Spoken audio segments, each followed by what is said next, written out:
I hate to break it to you, but you have been committing the worst makeup crimes that's keeping you looking ugly. I have been a makeup artist for many years and I keep seeing the same old makeup mistakes over and over and over again. So I'm about to sit down and be your best friend that is actually telling you the truth and nothing but the truth. So if you guys want to learn about the top makeup beauty habits that you just need to break and how to actually fix them, then let's dive on in.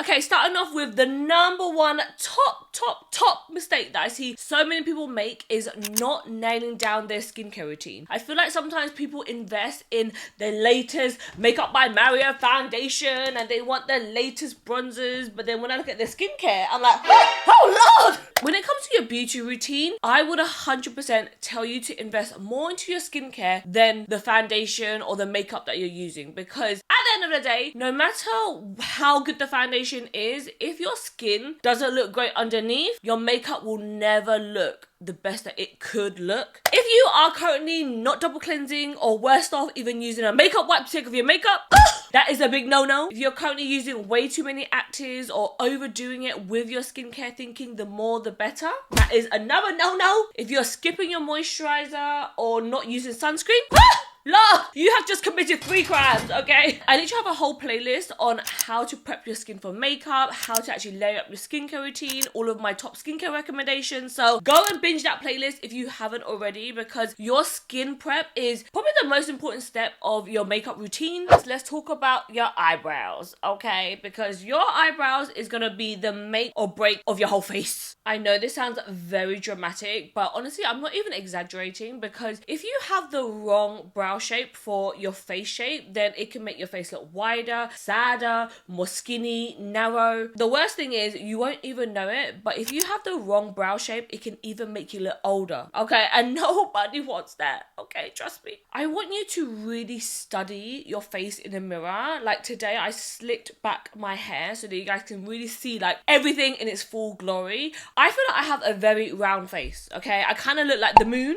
And if you have a more rounder face shape like me, you do not want to have straight eyebrows. That's going to make your face look even wider. So you can actually see my eyebrows are actually tattooed, okay? So I have done a little cheat, okay? Because I've never had very good eyebrows in my time, okay? I've had to go to a professional. I've had to go and get my eyebrows kind of like mapped out to fit my face shape. And because I have more of a wider face shape, she had to fill in my arch and make my face look a little bit longer. So depending on the shape of your face, that is how you actually decide what eyebrow shape is going to suit your face the most. If you have the opposite of my problem, where your face is more like skinny and long, you do not want to have like a high arch, okay? You want a bit more like a straighter, something that kind of broadens out your face a little bit more. So I really recommend book yourself in for like an eyebrow threading appointment where they can actually map out your brows for you. The nice thing is once you kind of go to a professional once, you kind of have like the template already, and then you can just keep up the maintenance by yourself at home. Normally though, I would always say like the fuller the brow, the more you look younger, more youthful, and then the thinner the brow, you look a little bit more older. So keep that in mind when you're actually like plucking your brows next time. There is a saying that you meant to treat your brows more like cousins instead of twins, but not gonna lie, I want twins for my eyebrows, okay? So the more symmetrical you can get it, the more symmetrical your face will look. The next most common mistake I see people make is not using the right foundation for their skin. Now this just isn't about color, but I'm also talking about texture and finish depending on your skin type. Now when it comes to picking your foundation, there's so many things to think about depending on what you look for in a foundation. There's gonna be some foundation that is full coverage, more matte. Maybe you might wear that more on like a night out in the evenings, but then during the daytime you might prefer something that's a little bit more natural, a little bit more like a BB cream, something that you can still see your freckles through. So it really does depend on the individual person. When it comes to finding the best foundation match for your skin tone, it's very hard to go by your neck or your face because sometimes they might be two completely different colors. So the best tip that I have for you is actually take a little bit of your foundation and blend it directly onto your chest. You want to be able to kind of blend it in, and then from afar, you don't want it to look too light or too pale. You can see this shade is a little bit darker, but as soon as I kind of like rub it in, it kind of like disappears, and that's when you know you can go around that shade. I'd probably say even this is a little bit dark for me, but I also think it's important to look at your preferences as well. I always like it when my face is a little bit more tanned. I always feel like a little bit more healthy, you know. But there's some people from the Far East, they love their makeup to look a little bit paler. They feel like their face looks a little bit brighter. So it is down to personal preference as well. But if you want the best kind of fit for your skin, you want to match it to your chest and then blend the foundation down from your neck. So if you're going any lighter or any darker, make sure you blend it into your ears. Anywhere that you also find that your foundation isn't looking like it's the best color match, the best way is to blend everything in together, like down to your neck, across your ears, into your hairline, and that's how you get the best results. So when it comes to actually applying your foundation, I actually like to go in with a brush. I used to love makeup sponges, but I felt like it used to absorb all of my makeup, and then I feel like I would run out my foundation really fast. So now I like to go in with a brush first, blend it all in, then I go in with a makeup sponge and just make sure that I take off any excess. I think this step is the quickest way to avoid cakey makeup. My personal preference when it comes to foundation is that I like something that gives me like a good medium coverage but quite thin in texture. I feel like the older that I get, I can no longer wear those really like thick, heavy foundations. I can really feel it on my skin. But nowadays, I just want something that's kind of like evens out my skin tone, and then if I need a little bit more coverage, then I'll go in with a thicker concealer. A big tip that I have for you when it comes to your base routine is to have 2 different foundations for 2 different occasions. And also, you need to remember that you are going to be different skin colors depending on the time of the year. You will always be a lot more paler, especially during the winter time. So I always go for something a little bit more hydrating for my winter foundation because it's drier outside and my skin tends to look very dry. So I always have a lighter foundation in a more dewy kind of formula for winter, and then for summer I always have a darker foundation on hand that's a little bit more mattifying. And then throughout the year you have the best of both worlds and you can mix and match. Another makeup artist tip is to do 1 pump of a more mattifying foundation and then 1 pump of the more dewy foundation, and when you mix it together it gives you like the best of both worlds. So go and stock up, girl, because that is really the secret. But I'm going to talk about concealer and the placement, because if you do this step wrong, you could look like a reverse panda. It can make you look more tired. It can also make your face look cakey really quickly. I first off have to talk about the type of concealer that you're using. Depending on the placement makes a big difference. If you're trying to cover up like a big ass pimple that won't cover up and you're using like a liquidy lightweight concealer, it's not going to get the job done. You know, you want something a little bit more like thicker. You want something a little bit more maybe in a pot, something that has a little bit more like stick and coverage to it. One of my favorite concealers is actually this Tear concealer. This actually has a liquid on one side, and then on the other side it has more of like a drier texture, so you're able to kind of like pinpoint any blemishes that you have. And the formula of this is a little bit thicker, it has a little bit more coverage, so you kind of get the best of both worlds again. I always try to find concealers that, you know, can do a little bit of everything. So for concealers, I like to go around my eyes,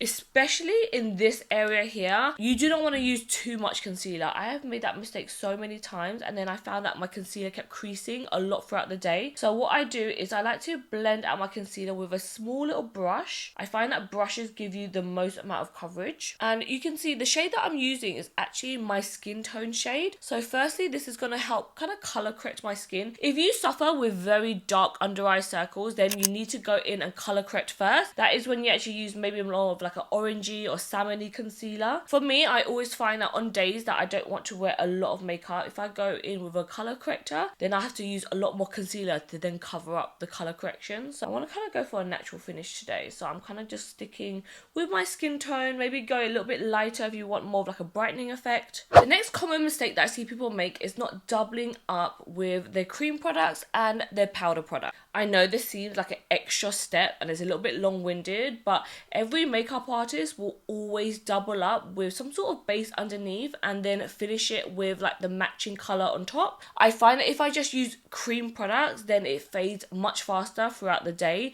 and if I just go in with a powder product, then it goes patchy throughout the day. So when you kind of layer up the best of both worlds, it makes sure that there's like a base underneath even when the powder slowly fades away throughout the day. Now when it comes to setting your face, this is where I see the makeup goes downhill 99% of the time. Finding the right powder is so important. I have tried so many, but the best one that I keep going back to time and time again is the Huda Beauty Easy Bake powder. I use the shade Cherry Blossom, and I feel like this powder just gives me the perfect finish where it blurs my skin, but it also makes my skin look very natural and it doesn't feel heavy at the same time. The mistake that I've seen people make all the time is they go in with a thick layer of powder onto wet skin and they apply it on like this. Girl, I can just feel my foundation caking up as we speak. This was like the old way to do it, you know? You want to make sure your under eye is bright. Because I had on a wet foundation base and then I went in with a shit ton of powder and I set this on my skin, that is going to create almost like a cement kind of finish where it's just going to feel a lot heavier on the skin. So I always go in with a smaller brush first and then set it so that there's a light base of powder like this. And then after, when you touch your skin, it should feel no longer tacky. Then you want to go in and bake with a powder puff. That is just going to allow everything to just sit so much better and make underneath your eyes not look heavy and crepey. Another mistake that I see people make all the time is not realizing that the type of brush that you use will make a big impact on the finish of the product. I used to see people use the same brush to apply on their foundation, their powders, their concealers. And then when I look at their brush, I'm like, oh girl, you need to wash that brush, okay? Do not make the mistake where you are constantly using the same brush for everything, because that brush is going to be the reason why your makeup looks thick, heavy and cakey. The general rule of thumb that I always follow is anytime I want something more lightweight, more airbrush, a little bit more smooth, I always go for something more fluffy, not as dense. And then anytime I want to pack on a product or I want more coverage, that's when you go for a brush that's a lot more dense. Now when it comes to your eyes, for every day I always want to go for something that's going to define my eyes but also look good with kind of anything that you wear. Now the common mistake when it comes to your eye makeup is not following your eye shape. My favorite hack is to just go in with a dark brown eyeshadow with an angled brush, and then you just want to get a mirror and tilt your head down. So instead of go straight in like this, you want to bring the mirror down and you just want to tap as close as you can to your lash line. This is going to suit everybody's eye shape.